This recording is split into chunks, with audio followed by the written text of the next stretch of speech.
Welcome to Eeha entertainment. This is Lakshmi.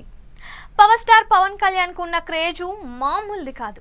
Telugu రాష్ట్రాల్లో హీరోగా ఆయనకున్న ఫాలోయింగ్ను ఊహించడం కూడా చాలా కష్టం. ఆయన నుంచి సినిమా వస్తుంది అంటే థియేటర్ల దగ్గర ఫ్యాన్స్ చేసే హంగామా, ఆ కలెక్షన్లు, ఇలా ప్రతిదీ సెన్సేషనే అవుతోంది. ప్రస్తుతం పవన్ రాజకీయాల్లో వచ్చి బిజీగా ఉన్నారు, కానీ గతంలో ఆయన హీరోగా మాత్రమే కాకుండా డైరెక్టర్గా కూడా సినిమా చేశారు. పవన్ కళ్యాణ్కు హీరోగానే కాకుండా ఎన్నో అంశాల్లో చాలా మంచి టాలెంట్ ఉంది. ఆ టాలెంట్స్లో డైరెక్షన్ కూడా ఒకటి.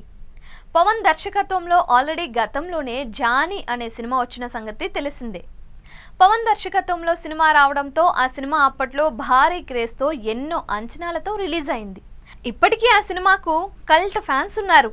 అయితే భారీ అంచనాలతో వచ్చిన జానీ అనుకున్న స్థాయిలో హిట్ అవ్వలేదు.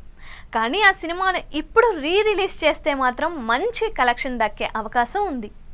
జానీ తర్వాత పవన్ మళ్ళీ ఏ సినిమాకు దర్శకత్వం వహించలేదు. బాబీ దర్శకత్వంలో వచ్చిన సర్దార్ గబ్బర్ సింగ్కు కథ, స్క్రీన్ ప్లే అందించారు, కానీ డైరెక్షన్ అయితే ఆయన చేయలేదు.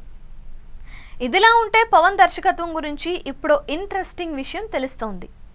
జానీ సినిమాకు దర్శకత్వం వహించిన టైంలోనే పవన్ మరో సినిమాను కూడా డైరెక్ట్ చేద్దాము అని అనుకున్నారంట. అడవి మృగాల బ్యాక్డ్రాప్లో పవన్ ఆ సినిమాను ప్లాన్ చేసుకున్నారని, దానికోసం నిజమైన జంతువులనే తీసుకుని వాటితోనే షూటింగ్ చేయాలని కూడా అనుకున్నారంట. అందుకోసం పవన్ కొన్ని పులి పిల్లలు, ఇతర జంతువులపై పరిశోధన కూడా చేశారని, కానీ ఆ సినిమా అలాగే ఆగిపోయిందని అప్పట్లో రేణుదేశాయ్ ఓ ఇంటర్వ్యూలో తెలిపారు.